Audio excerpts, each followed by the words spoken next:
ప్రియమైన దేవుని పిల్లలారా, దేవుడు మరొక అవకాశాన్ని దయచేసినందుకు కన్న తండ్రైన దేవుడికి కృతజ్ఞతాస్తుతులు చెల్లిస్తూ, అలాగే యూట్యూబ్ను వీక్షిస్తున్న నా ఆత్మీయులందరికీ క్రీస్తు వారి పేరట వందనాలు.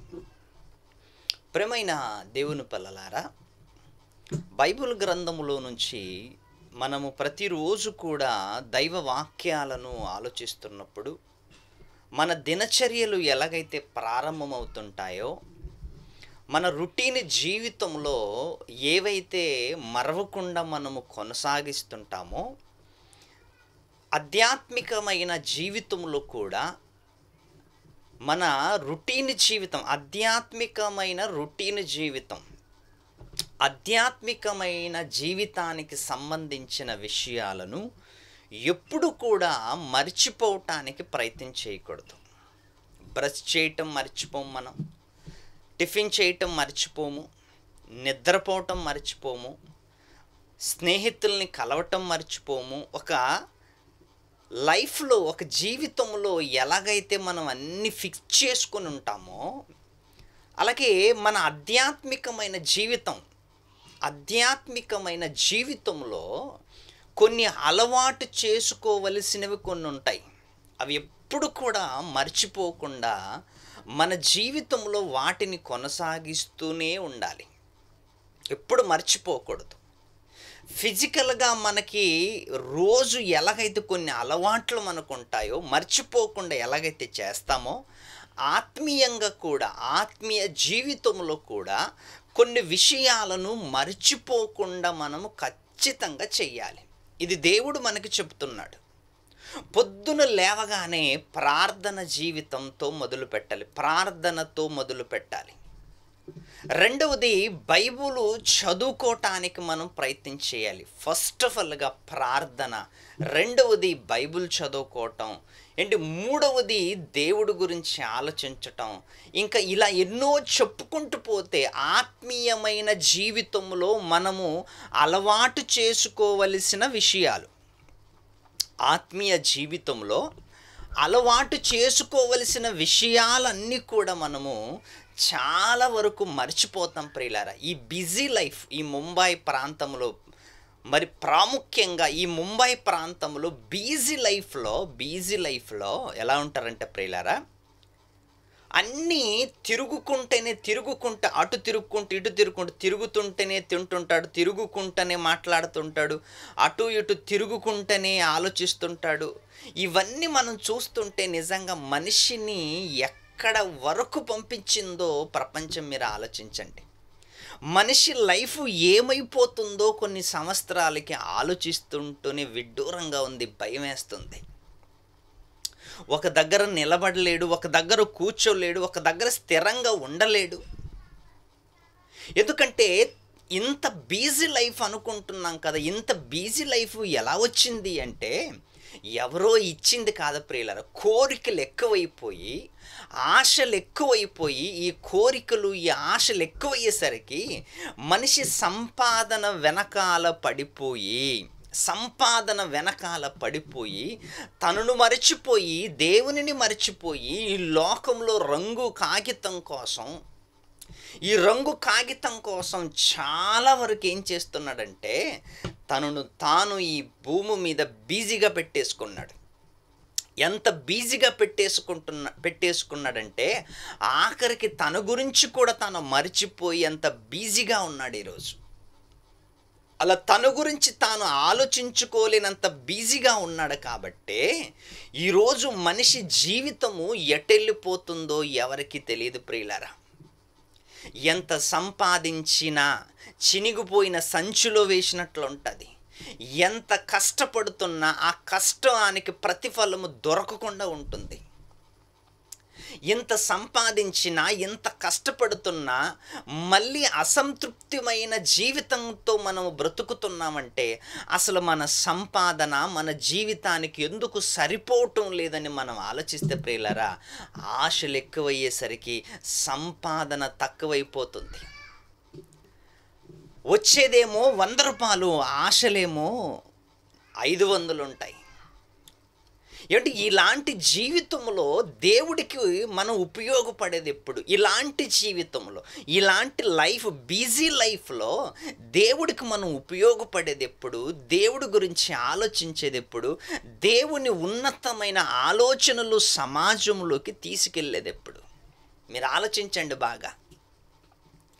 ఎవరి లైఫ్ను కదిలించిన, ఎవరి జీవితాన్ని కదిలించిన, ఏ కుటుంబాన్ని కదిలించిన ఏ ఒక్కరు ఖాళీగా లేరండి ఈ రోజులో. ఏ ఒక్కరు ఖాళీగా లేరు.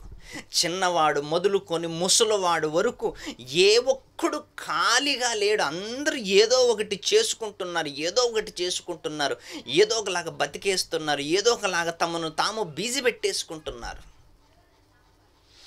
ఎవరు పనుల్లో వాళ్ళు ఉండిపోయారు, ఎవరి జీవితంతో వాళ్ళు సర్దుకుంటున్నారు, ఎవరి జీవితంతో వాళ్ళు ఆటలాడుకుంటున్నప్పుడు ప్రియులారా, మరి ఆ పైనున్న సృష్టికర్త, ఆ పైనున్న దేవుడు నిన్ను నన్ను సృష్టించాడు కదా, నిన్ను నన్ను భూమి మీదకి పంపించాడు కదా, తల్లి గర్భంలో 9 మాసాలు నిన్ను నిలబెట్టాడు కదా, ఆయన గురించి నీకు ఆలోచించే తీరిక ఎక్కడుంది చెప్పు? ఆయన గురించి ఆలోచించే తీరిక ఎక్కడుంది? ఆయన గురించి పట్టించుకునే ఆలోచన నీకు ఎక్కడుంది? అంటే ఒక్కసారి మీరు ఆలోచించగలిగితే, బైబిల్లో మనం ఆలోచించగలిగితే, దేవుడు ఎన్నో విషయాలను మన కళ్ళు ముందు పెట్టాడు, ఎన్నో విషయాలని మనల్ని ఆలోచింపజేస్తున్నాడు ఆయన. మన కళ్ళు ముందు ఎండాకాలము, వర్షాకాలము, చలికాలం, ఈ కాలాలను బట్టిన, ఈ ఋతువులను బట్టైనా మనిషి తనను తాను ఆలోచించుకోవాలి. సంవత్సరములో ఇన్ని మార్పులు జరుగుతున్నాయి, ఈ 12 నెలలలో ఇన్ని మార్పులు నా కళ్ళు ముందు జరుగుతున్నప్పుడు నా జీవితంలో ఇలా ఎందుకు జరుగుతుంది అని ఏ ఒక్కరు ఆలోచించటం లేదు ప్రియులారా. చూడండి, మనిషి ఈరోజు 4 పూటలు పనులు ఎంచుకున్నాడు. ఈరోజు 4 పూటలు పనులు ఎంచుకున్నాడు. అలాని ఏ జంతువు కూడా 4 పూటలు పని చేయటం లేదంటే. దానికి అందుబాటులో ఉన్నది తింటుంది, దానికి అందుబాటులో ఉన్నది తీసుకుంటుంది, చివరికి రాత్రంతా నిద్రపోతుంది. తనకి ఎంత అవసరమో అంత తీసుకుంటుంది, తృప్తిగా బ్రతుకుతుంది. కానీ తృప్తి లేని జీవితాన్ని మనిషి తెచ్చుకున్నాడు అంటే ఆశలు ఎక్కువైపోయి, ఆలోచనలు ఎక్కువైపోయి, సంపాదన మీద మొక్కు ఎక్కువైపోయి, సంపాదించాలన్న ఆలోచనలతో ఈరోజు మనిషి జీవితం కొనసాగుతుందంటే మీరు ఆలోచించండి ఒక్కసారి. అందుకే దేవుడు ఒక మంచి విషయాన్ని మాట్లాడుతున్నాడు. ఎందుకంటే ఇంత చేసిన దేవుడికి మనం ఏమీ ఇవ్వటం లేదని ఆయన ఎంత బాధతో రాస్తున్నాడు చెప్పండి. ఎంత బాధతో రాస్తున్నాడు, ఎంత వేదనతో మాట్లాడుతున్నాడు ఆయన. ఆనాడు ఇశ్రాయేలు కానివ్వండి, ఈరోజు క్రీస్తులోకి వచ్చిన క్రైస్తవులు కానివ్వండి, దేవుణ్ణి నమ్ముకున్న వాళ్ళు కానివ్వండి, ఎవరిని మీరు ఆలోచించండి. దేవుని గురించి ఆలోచించే అవకాశాన్ని మనిషి కోల్పోయినప్పుడు, దేవుడు మాట్లాడుతున్నప్పుడు ఆలోచించటానికి అవకాశాలు ఉన్నాయి. ఒక మంచి మాట యెషయా గ్రంథం 43వ అధ్యాయం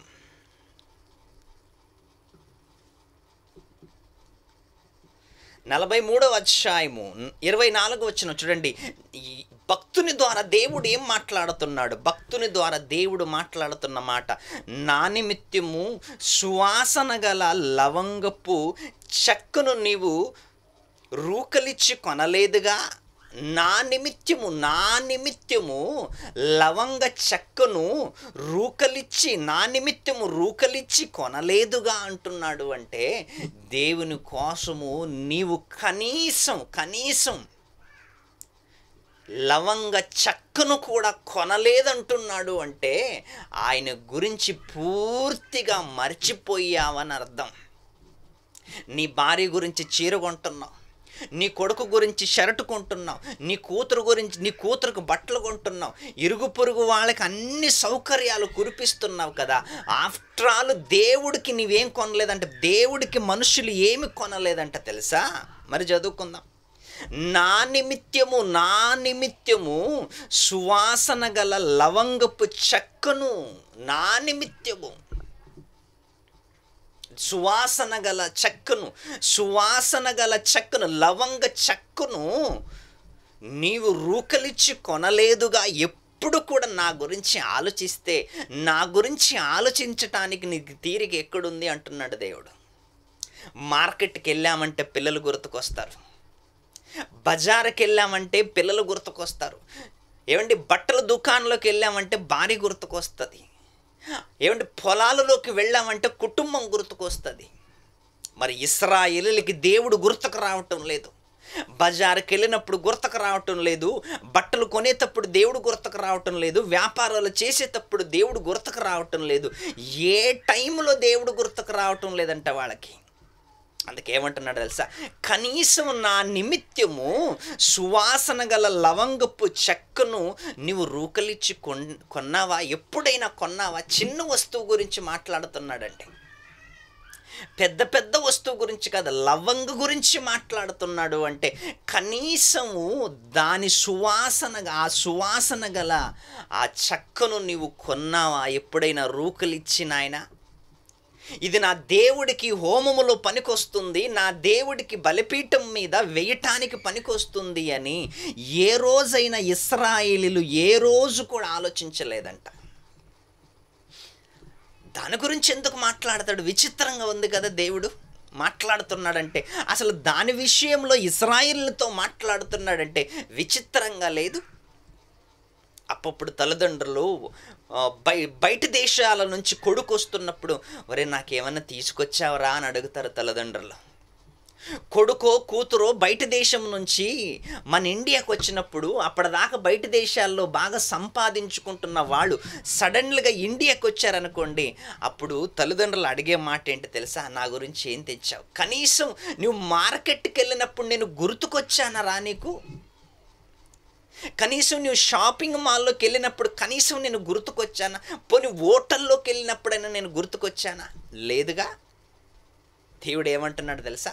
కనీసం నా నిమిత్తము నీవు కొన్నదేముందయ్యా చెప్పు. నా గురించి నువ్వు కొన్నదేముంది? నా గురించి నా సన్నిధిలోకి తెచ్చిందేముంది?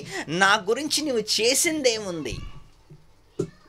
నా గురించి నువ్వేం చేయలేదు కదా, నా గురించి నువ్వేం ఆలోచించలేదు కదా, నా గురించి ఏం నువ్వు పట్టించుకోలేదు కదా అంటున్నాడు దేవుడు. కింద ఏం మాట్లాడుతున్నాడు? నీ బలి పశువు కొవ్వు చేత నన్ను తృప్తిపరచలేదు, సరే కదా. నువ్వు నీ బలి పశువు క్రొవ్వు చేత నన్ను తృప్తిపరచలేదు. నీ పశువులేమో విస్తారంగా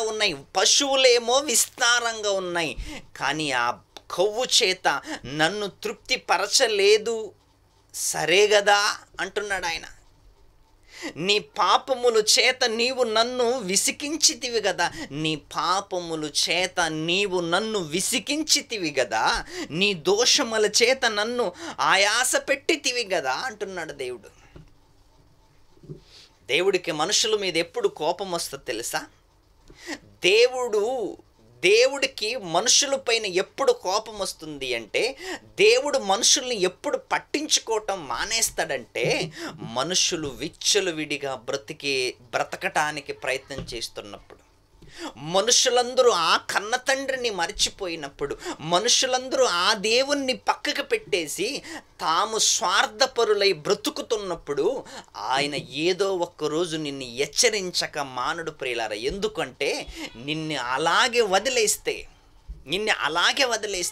నిన్ను ఊరికే వదిలేస్తే చివరికి ఎవరి మాట వినకుండా ఎలాగైపోతావంటే అపవాదికి బానిసైపోతావంటున్నాడు ఆయన. నీ దోషముల చేత నన్ను ఆయాస పెట్టితివి గదా, నేనే నా చిత్తానుసారముగా నీ అతిక్రమములను తుడిచివేయుచున్నాను. నీ అతిక్రమములను తుడిచివేయుచున్నాను అంటున్నాడు. నీ అతిక్రమములు ఏం చేస్తున్నాయి తెలుసా? నాకు మధ్య గోడలా నిలిచాయి. నీ అతిక్రమములు నాకు మధ్యలో గోడలా నిలిచాయి, నీ పాపాలు నీవు కనిపించకుండా చేశాయి అంటున్నాడు దేవుడు. నువ్వు చేసిన పాపాలే నీకు నాకు అడ్డగోడగా నిలిచింది. నీకు సహాయం చేద్దామన్నా నీ పాపాలు అడ్డొస్తున్నాయి, నిన్ను తుడిచివేయటమే సరి అనుకున్నాడంట దేవుడు. ఏమంటున్నాడు? నీ దోషముల చేత నన్ను ఆయాస పెట్టితివి కదా. మనిషి ద్వేషాలు ఎలా ఉంటాయంటే తెలుసా? నీ ద్వేషముల చేత, నీ దోషముల చేత నన్ను ఆయాస పెట్టితివి కదా. ఆయాసం. ఈరోజు మనిషికి ఆయాసం వచ్చిందనుకోండి, డాక్టర్ దగ్గరికి వెళ్ళిపోతాడు కదా. మనిషికి ఆయాసం వచ్చిందనుకోండి, డాక్టర్ దగ్గరికి వెళ్ళిపోతాడు. మరి దేవుడికి ఆయాసం వచ్చిందంట, దేవునికి ఆయాస పెట్టామంట మనం. అంటే దేవునికి మనం ఒక రకంగా చెప్పుకుంటే దేవుణ్ణి ప్రతిరోజు బాధ పెడుతున్నామంట ప్రియులారా. దేవుణ్ణి ప్రతిరోజు బాధ పెడుతున్నామంట, దేవుణ్ణి ప్రతిరోజు ఇసుకిస్తున్నామంట. మన పాపముల చేత విసికిస్తున్నాం, మన ద్వేషముల చేత విసికిస్తున్నాం, మన దోషముల చేత విసికిస్తున్నాం, మన అబద్ధాల మాటల చేత ఇసికిస్తున్నాం, మన వంకరు చూపులతో విసికిస్తున్నాం, మనం చేసే అతిక్రమమైన కార్యక్రమాలతో ఆయన విసికిస్తున్నాం. చూడండి ఒక్కసారి, దేవుడు ఏమంటున్నాడు? నా నిమిత్తం ఒక లవంగపు చెక్కైనా కొనుక్కున్నావయ్యా. నా సన్నిధిలోకి వచ్చేటప్పుడు ఊరికే నా సన్నిధిలోకి వస్తున్నారు. ఈరోజు చూడండి, చాలామంది దేవుడు సన్నిధిలోకి వస్తున్నారు అంటే వట్టి చేతులతోనే వస్తున్నారు. ఈరోజు వట్టి చేతులతోనే వస్తున్నారు. ఏమర్థమైంది నీకు? వట్టి చేతులతో సంఘానికి నువ్వు వస్తున్నావంటే, అసలు వట్టి చేతులతో నువ్వు వస్తున్నావంటే నీకు దేవుడేమర్థమయ్యాడు? ఆ రోజు ఇశ్రాయేలుకి దేవుడు నేర్పుతున్నది అదే. మీరు వట్టి చేతులతో సంఘానికి, వట్టి చేతులతో మందిరానికి రాకూడదు. కనీసం మందిరానికి వచ్చేటప్పుడు నా నిమిత్తము ఒక లవంగ చెక్కైనా తెచ్చావా? ఏదైనా కొనుక్కొని వచ్చావా? నా సన్నిధిలోకి వచ్చేటప్పుడు నేనున్నానని గుర్తించి నా కోసం ఏమైనా తెచ్చావా అని అడుగుతున్నాడు ఆయన. ఏమి తీసుకురాలేదు. నీకే సరిపోవటం లేదు, స్వార్థపరుడుగా మారిపోయావు, అన్నీ నీకే సరిపోవటం లేదు. ఇప్పుడు నా గురించి నువ్వు ఎప్పుడు ఆలోచిస్తున్నావు అంటున్నాడు దేవుడు. నీ పాపముల చేత నీవు నన్ను విసికించితివి కదా. నీ పాపముల చేత నన్ను విసికించితివి, నీ దోషముల చేత నన్ను ఆయాస పెట్టితివి. నీ దోషముల చేత నన్ను ఆయాస పెట్టితివి అంటున్నాడు. అంటే నిజంగా దేవునికి ఆయాస పెట్టే అంత స్టేజ్లోకి వెళ్ళిపోయాం మనము, దేవుణ్ణి మర్చిపోయి ప్రియులారా. అందుకే ఎప్పుడు కూడా మన జీవితంలో దేవుణ్ణి ఆయాస పెట్టకూడదు, దేవుణ్ణి సంతోష పెట్టాలి. దేవుణ్ణి సంతోష పెట్టడానికి దేవుడితో ఒక మాట చెప్పాలి. ఏమని చెప్పాలంటే, ఇదిగో భక్తుడు ఏమని చెప్తున్నాడు చదువుకుందాం. కీర్తనలు ఒక మంచి మాట, అద్భుతమైన మాట మనం చదువుకుందాం. కీర్తనలు భక్తుడు రాస్తున్న మాట. ఆ భక్తుడు రాస్తున్న మాట చదువుకుంటున్నప్పుడు ఆయాస పెట్టేవాళ్ళు కొందరైతే దేవుణ్ణి అడిగే విధానం చూడండి ఒక్కసారి ఎలా ఉందో. 139వ అధ్యాయం 139వ అధ్యాయము 23వ వచనం. 139వ అధ్యాయము 23వ వచనంలో ఒక గ్రంథకర్త మాట్లాడుతున్నాడు. ఎవరు? దావీదు గారు మాట్లాడుతున్నాడు. ఎంత అద్భుతమైన మాట మాట్లాడుతున్నాడు తెలుసా? ఆ మాటని మాట్లాడటానికి నీవైనా నేనైనా నిలబడాలి అంటే ముందు దేవుడు కోసం ఆలోచించాలి. 23వ అధ్యాయం 23వ వచనం, 139వ అధ్యాయం 23వ వచనం. దేవా ఏమంటున్నాడు? దేవా నన్ను పరిశోధించి నా హృదయమును తెలుసుకొనుము. నన్ను పరిశోధించి నా హృదయమును తెలుసుకో. ఒక్కసారి హృదయము నిండిన దానిని బట్టి నోరు మాట్లాడుతుంది కదా. హృదయములో ఏముందో నీకు పూర్తిగా తెలుసు నాయన, పూర్తిగా తెలుసు. దేవుడి దగ్గరకు వచ్చేసరికి మన అలవాట్లు అన్నీ మారిపోవాలి. దేవుడి దగ్గరకు వచ్చేసరికి మన విచారములు మారిపోవాలి. దేవుడు సన్నిధిలోకి వచ్చేసరికి మనం ఎలా ఉండాలంటే ప్రియులారా తెలుసా, దేవునికి ఇసుకు పుట్టించే వాళ్ళగా ఉండకూడదు, దేవుణ్ణి మరి దుఃఖ పెట్టే వాళ్ళగా ఉండకూడదు. ఏమంటున్నాడు, దేవా నన్ను పరిశోధించి నా హృదయమును తెలుసుకొనుము, నన్ను పరీక్షించి నా ఆలోచనలను తెలుసుకొనుము, నా ఆలోచనలను తెలుసుకొనుము. నా ఆలోచనలు, దావీదు గారు ఏం మాట్లాడో తెలుసా, నా ఆలోచనలు ఒక్కసారి తెలుసుకోనాయన, నా తలంపులు తెలుసుకోనాయన, నన్ను ఒక్కసారి పరిశోధించు నాయన, నన్ను పరీక్షించి నా ఆలోచనలు తెలుసుకొనుము. నీకు ఆయాసకరమైన మార్గము, నీకు ఆయాసకరమైన మార్గము నా యందున్నదేమో చూడుము. ఎంత మంచోడండి దావీదు గారు. భలే ఆయన పాపాలు చేశాడు, పాపము చేశాడు. పాపము చేసిన తర్వాత మనిషి నైజం ఏంటంటే పశ్చాత్తాపము చెందాలి. మనం ఈరోజు పాపాలు చేస్తున్నాము కానీ పశ్చాత్తాపానికి దూరంగా ఉన్నాం. మనిషి జీవితంలో అందరూ పాపం చేసిన వాళ్ళే, అందరూ, ఒకడునూ లేడు నీతిమంతుడు, ఒకడునూ లేడు. అందరూ పాపము చేసి దేవుడు అనుగ్రహించు మహిమను పొందలేకపోతున్నారు. అందరూ పాపం చేశారు, యేసుక్రీస్తు తప్ప. అందరూ పాపం చేశారు. పాపాలు చేయటం సహజం మనుషులు, కానీ దానికి పశ్చాత్తాపపడాలి అంటున్నాడు దేవుడు. పశ్చాత్తాపపడాలి. పశ్చాత్తాప పడుతున్నప్పుడు దేవుడు నీ పశ్చాత్తాప జీవితాన్ని చూసి, నలిగిన విరిగిన హృదయాన్ని దేవుడు చూసి నీకు దేవుడు స్పందిస్తాడు. ప్రియులారా, నా మార్గము నా యందున్నదేమో ఆయాసకరమైన మార్గము, నీకు ఆయాసకరమైన మార్గము నా యందున్నదేమో చూడుము. నిత్య మార్గము నన్ను నడిపింపుము, నిత్యము మార్గమున నన్ను నడిపించు, నిత్యము మార్గమున నన్ను నడిపించు.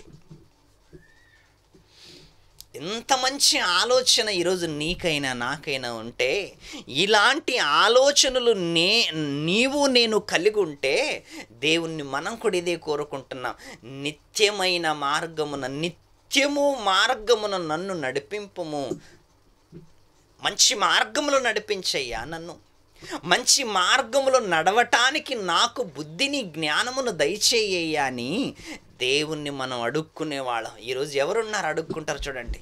అంత నాకే తెలుసు అనుకునే వాళ్ళు ఉన్నారు, అంత నాకే వచ్చు అనుకునే వాళ్ళు ఉన్నారు.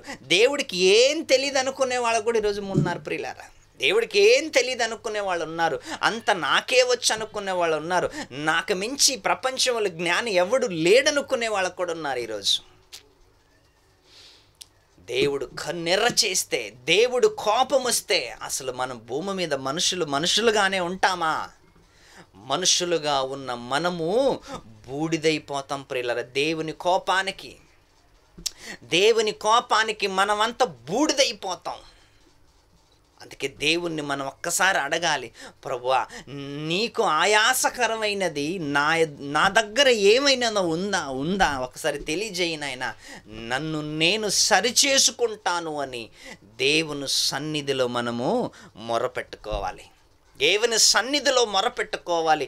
అలా మొరపెట్టుకున్నావనుకో, దేవుడు నీవు చేసిన తప్పులు, నీవు చేసిన పాపాలను క్షమించటానికి నీకు దేవుడు అవకాశం ఇస్తాడు. మారటానికి దేవుడు నీకు అవకాశం ఇస్తాడు. సరి అయిన మార్గములో నడవటానికి దేవుడు నీకు అవకాశం ఇస్తాడు. 140 అధ్యాయము, అదే కీర్తనలు 140 అధ్యాయము 2వ వచనం, వారు తమ హృదయములలో అపాయకరమైన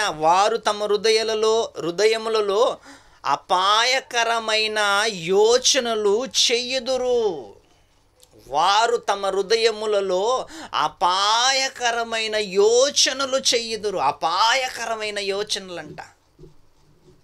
మనుషులకు ఉపయోగపడేవి చెయ్యాలి కానీ అపాయకరమైన ఆలోచనలు, అపాయకరమైన వంట ప్రియులారా యోచనలు చేయదరంట. ఎవరిని నాశనం చెయ్యాలని, ఎవరిని మోసం చెయ్యాలని, ఎవరిని దోచుకోవాలని, ఎవరిని అడ్డం పడేయాలని. క్రైస్తవుల లక్షణం అది కాదుగా, క్రైస్తవుల జీవితం అది కాదుగా. అందుకే దేవుడు ఏం కోరుకుంటున్నాడంటే, నా మార్గములు యథార్థమైనవి, నా మార్గములు న్యాయమైనవి, నా మార్గములు సత్యమైనవి, వాటిలో నేను మిమ్మల్ని నడిపించాలనుకుంటున్నాడు దేవుడు ప్రియులారా. అందుకే ఆ మార్గముల గుండా నడవటానికి మనం ప్రయత్నం చేద్దాం, ఆ మార్గముల గుండా బ్రతకడానికి మనం ప్రయత్నం చేద్దాం. మనలో ఒకవేళ దేవునికి ఆయాసకరమైనది ఏదైనా ఉందనుకోండి, దయచేసి మనల్ని మనం ఏం చేసుకోవాలి, సరి చేసుకోవాలి. మనల్ని మనం సరి చేసుకొని మనల్ని మనం దేవునికి అంకితం చేసుకున్నామనుకో, మనల్ని మనం దేవుడికి అప్పగించుకున్నామనుకో, దేవుడు మనల్ని, మన కుటుంబాలని, మన పరిచర్యను, మన సంఘమును దేవుడు ఇంకా విస్తరింపజేస్తాడని కోరుకుంటూ ఈ సమయాన్ని ముగిస్తూ సెలవు తీసుకుంటాను. అందరికీ సెలవు.